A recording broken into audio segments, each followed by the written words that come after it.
Hey there nation, and welcome to the show where we help you to play miniatures wargaming on a budget. It is I, Commander Chiefskate, and welcome to Necromunda Hired Guns, your ultimate guide to the gritty Underhive of Games Workshop's Necromunda. In this series, we dive deep into the fascinating world of hanger-ons, brutes, and hired guns. Whether you're a seasoned ganglinger or just stepping into the dark corners of Hive Primus for the very first time, our in-depth analysis will help you master these valuable allies as well as assets.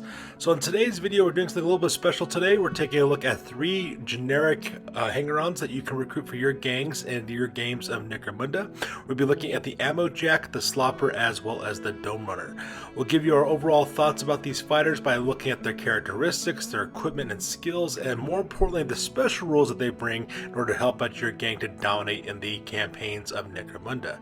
And because this video will be a little bit more of a deeper dive, I will put timestamps in the description box down below so that we can click and navigate to the part of the video that interests you the most. So that being said, let's go ahead and talk about some hired guns.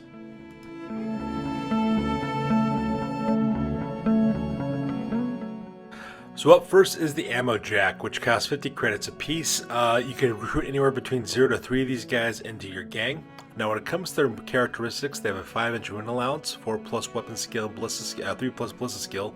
They have 3 strength, 3 toughness, 1 wound, 5 initiative, 1 attack, 9 leadership, 7 cool, 6 willpower, as well as 7 intelligence.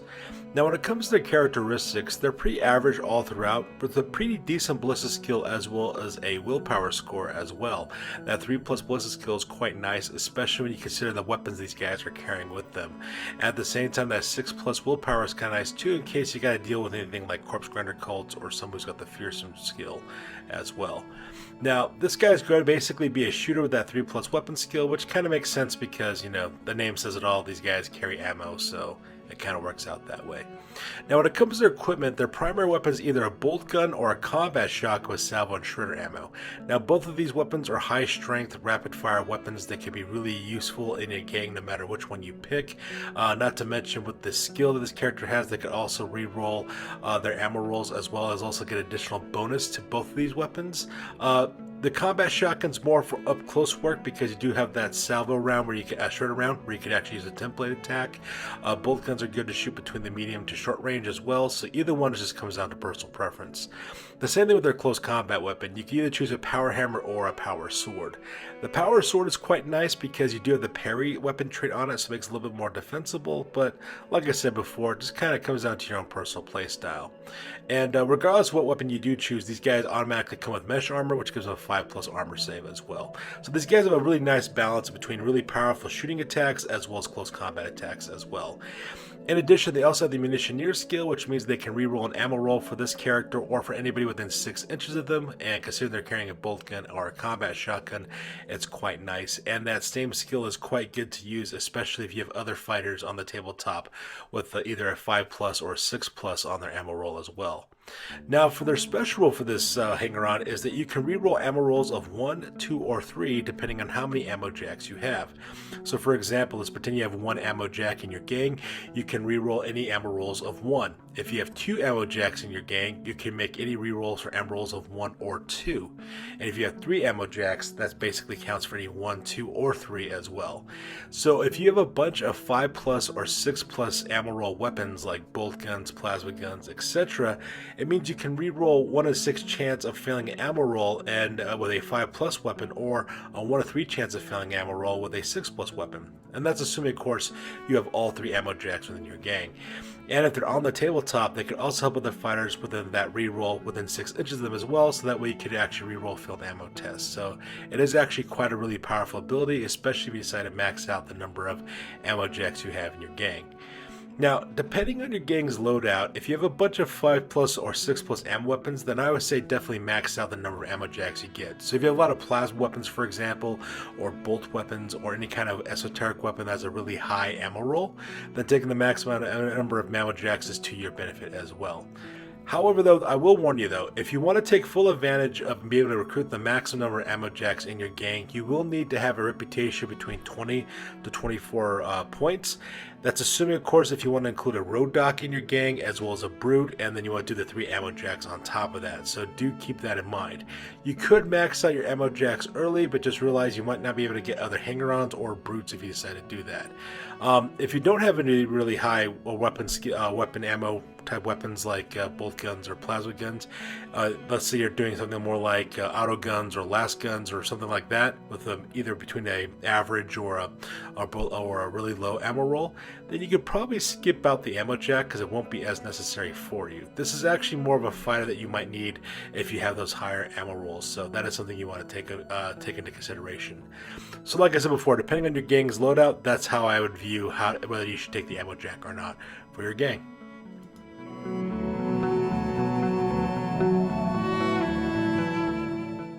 So up next, let's talk about the Slopper real quick. So the Slopper costs you 20 credits, and you can recruit only one of these guys at maximum.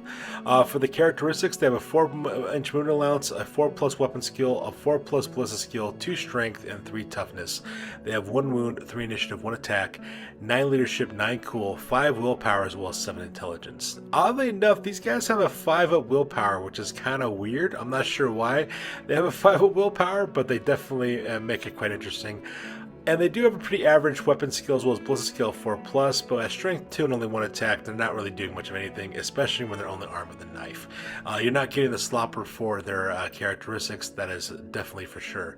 They don't have any skills to come up with, but they do have a special rule which allows them to, says before the battle, roll a d6 for each fighter that is in recovery. On a roll of 6, they are no longer recovering available for this battle. A constant supply of good food has helped to recover more quickly, which is quite nice because you have a 1 to 6 chance of actually making a fighter escape recovery and putting them back on the tabletop, and for only 20 credits, that's actually quite nice. Now, is it really worth the 20 credits? I would say maybe. It kind of depends on your situation. There are some alliances, for example, like the Water Guild, that you can get a Slopper for free, so that is something you want to take a look at as well. Sometimes other territories and campaigns also make the Slopper available to you, so that's what I would basically work at. Now, the miniature, however, the official miniature from Forge World is quite cool looking, so if you want to include the miniature in your game because you think the miniature is cool, fair enough. It's really awesome. It's a really cool looking miniature. So like I said before, it kind of depends on whether you think that paying that 20 credits and taking up a slot with your hanger-ons is worth the 20 credits to bring someone back with a 1 to 6 chance of doing so.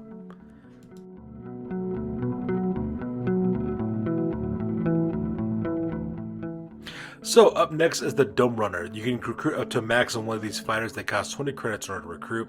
They have a 5-inch movement characteristic as well as 5+ weapon skill, ballistic skill, 3 strength and toughness, 1 wound, 3 initiative, 1 attack, 10+ leadership, 9+ cool, 7+ willpower, as well as 8+ intelligence. So this is a juvie level fighter in terms of the characteristics. However, though, you cannot use this fighter like a juvie level fighter, however, to act as like a human shield to protect your more valuable fighters, just because if anything happens with this fighter, you're out of luck with the lasting injuries, and you automatically lose the fighter for your recruitment. So that's something that's kind of rough. So you really can't take the same risks with a Dome Runner as you usually could with a juvie level fighter. Now, for the weapons and equipment, they have a choice between a last pistol or stub gun and a knife or an axe. Personally, I think that the last pistol and axe is probably a really good combination, just because the last pistol is a lower ammo roll and the axe gives you +1 to strength in close combat. The gear is not that great, but oddly enough, it's actually better than a juvie level fighter because you get to have this fighter and those things, so that is something you want to take into consideration.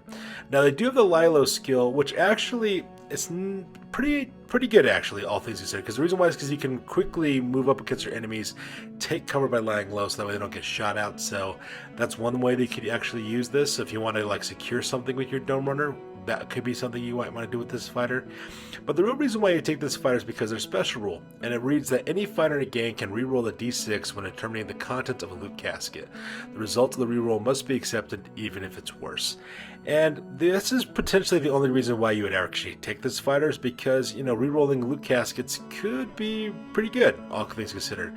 Loot caskets are a common game mechanic within all campaigns of Necromunda, so being able to reroll in case you suddenly find something disastrous, like either like a trap or something, this would be a nice way to actually kind of keep your fighters around a little bit longer. Now, because loot caskets are a thing, is it really worth taking up a slot and pay 20 credits out of a hand to do that? Like I said, it kind of depends on your prerogative. If you're running into a lot of loot caskets, you're having some really bad luck with it, then by all means, get a Dome Runner as well. Otherwise, I probably suggest you probably skip it. There's actually better hang-arounds like Rogue Docks that you should be saving your credits on for your gang anyways. However, I will say this though, the miniature is really cool looking, so that is something to take that into consideration. So, in conclusion, the Ammo Jack, the Slopper, as well as the Dome Runner, are they worth the credits to recruit them into your gang? My answer to that question it kind of depends. Depends upon your personal play style.